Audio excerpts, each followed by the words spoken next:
Assalamualaikum warahmatullahi wabarakatuh.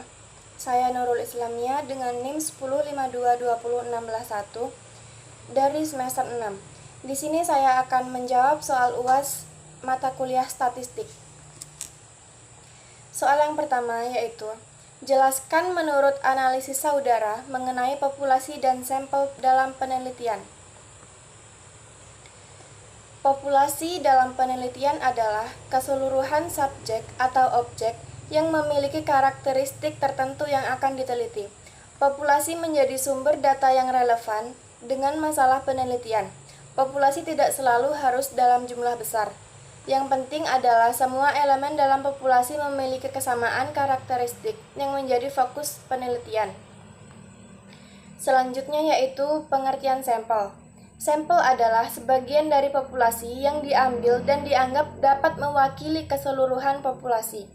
Penelitian menggunakan sampel karena keterbatasan waktu, biaya, dan tenaga jika harus meneliti seluruh populasi.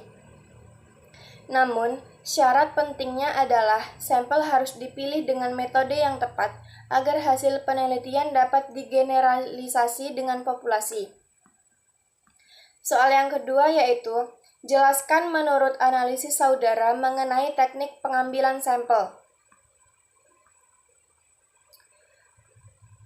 Pengertian teknik pengambilan sampel adalah cara atau metode yang digunakan untuk memilih sebagian anggota populasi yang akan dijadikan sumber data dalam penelitian. Tujuannya, agar sampel yang dipilih benar-benar bisa mewakili karakteristik populasi.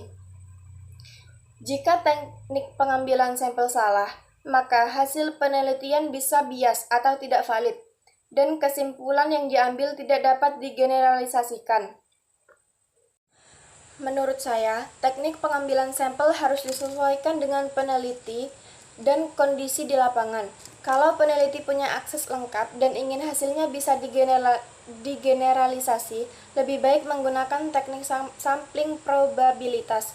Namun, kalau penelitiannya bersifat kualitatif, eksplorasi mendalam, atau objeknya sulit dicari, teknik sampling non-probabilitas lebih tepat.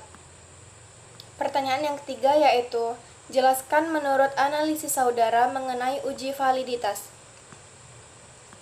Menurut saya, uji validitas itu penting banget karena menjadi jaminan bahwa data yang dikumpulkan memang sesuai dengan tujuan penelitian. Kalau alat ukurnya tidak valid, hasilnya juga pasti salah dan bisa menyesatkan.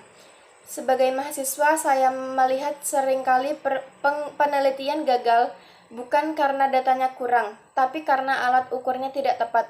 Misalnya, kuesioner yang asal buat atau pertanyaan yang tidak sesuai dengan teori. Jadi menurut saya, sebelum uji validitas dilakukan secara statistik, penting juga memastikan bahwa pertanyaan atau instrumen sudah benar dari segi teori dan relevansi. Yang keempat yaitu, jelaskan menurut analisis saudara mengenai uji reliabilitas.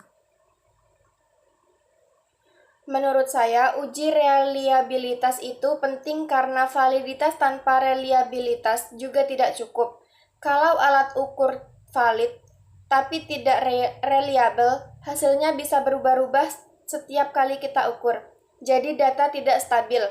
Saya juga melihat banyak mahasiswa yang fokus pada validitas saja.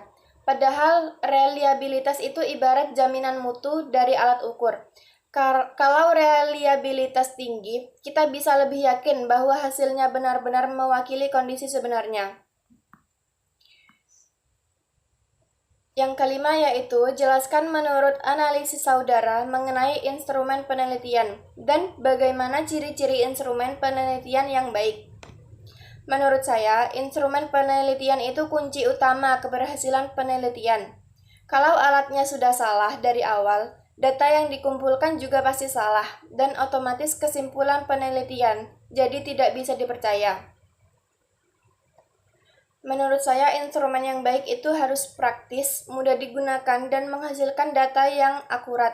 Jangan sampai bikin instrumen yang terlalu rumit sampai responden jadi bingung atau malas menjawab. Ciri-ciri instrumen penelitian yang baik adalah Validitas, yaitu instrumen penelitian harus dapat mengukur apa yang ingin diukur dengan akurat. Yang kedua ada reliabilitas, yaitu instrumen penelitian harus dapat menghasilkan hasil yang konsisten dan dapat diandalkan. Yang ketiga adalah objektivitas, yaitu instrumen penelitian harus bebas dari bias dan subjektivitas peneliti.